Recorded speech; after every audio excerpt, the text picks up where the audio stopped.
Nous rentrons dans notre 4e jour de jeûne et prière et cet apprentissage de la prière. Nous allons aujourd'hui mettre un focus sur cette phrase. Nous sommes toujours dans Luc 11, verset 2. Que ton règne vienne et que ta volonté soit faite sur terre comme au ciel. Les anciens Hébreux ne voyaient pas le ciel comme un endroit séparé sur terre. Ce n'était pas le but final pour eux. Un royaume différent, ni même où ils allaient après leur mort. Pour eux, ils avaient été assez bons et suffisamment, sacrifiés. Le paradis pour eux était tout au sujet de ici et maintenant. Justice et miséricorde, compassion et liberté. Bien vivre ici, incarnant le nom de Dieu dans notre vie et notre être ici et maintenant. Et les Hébreux attendaient que leur liberté se manifeste, mais Jésus essayait de leur dire que le royaume des cieux était déjà arrivé, que le royaume des cieux était en fait en eux. Et nous continuons de prier pour que le ciel vienne sur terre, mais Jésus nous dit, nous dit aujourd'hui que le ciel est déjà là, en toi, en moi.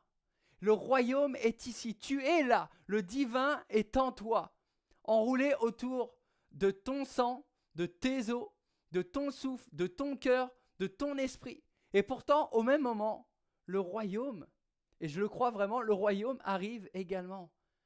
Oui, je crois que chacun de nous avons plus à apprendre, plus à grandir, plus à devenir conscient et vivant dans toutes les choses de Dieu, dans et à travers nos vies. Et c'est un travail qui est en cours. Et si tu regardes le monde qui nous entoure, tu vas vite te rendre compte que nous avons un très très long chemin à parcourir. Et je ne sais pas pour toi, mais pour moi, c'est OK. Parce que la grâce est toujours là, suffisante pour chacun de nous.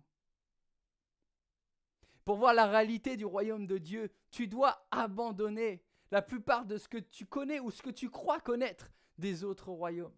Dieu ne construit pas un empire. Il ne se construit pas de monuments qui font trembler l'homme dans la peur et s'évanouir dans la petitesse.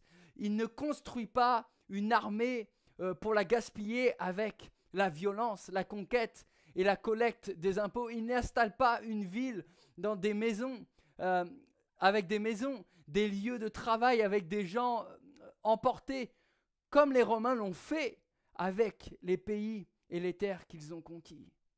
Dieu ne pense pas comme ça. Dieu construit notre âme au plus profond du cœur des gens. Il construit de personne à personne par la foi, l'espérance et l'amour, la gentillesse et la compassion, la miséricorde et la justice, le pardon et la guérison, pas les miracles de la solution, mais la transformation intérieure. Un royaume établi dans ses racines, un royaume qui regarde plus la foi que la vue, plus le relief de l'espoir que la platitude, plus d'amour que de domination.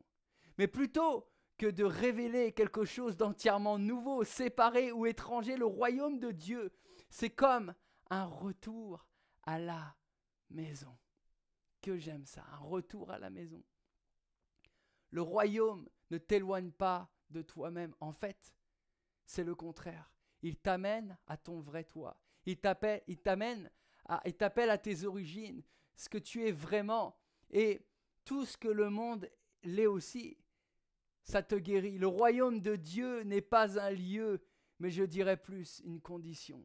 J'aime cette citation de Frédéric Becher qui dit « Quand le royaume vient vraiment, c'est comme si la chose que tu as perdue et que tu pensais ne jamais retrouver était en fait toi-même, ton cœur, ton intérieur. » Sois encouragé aujourd'hui.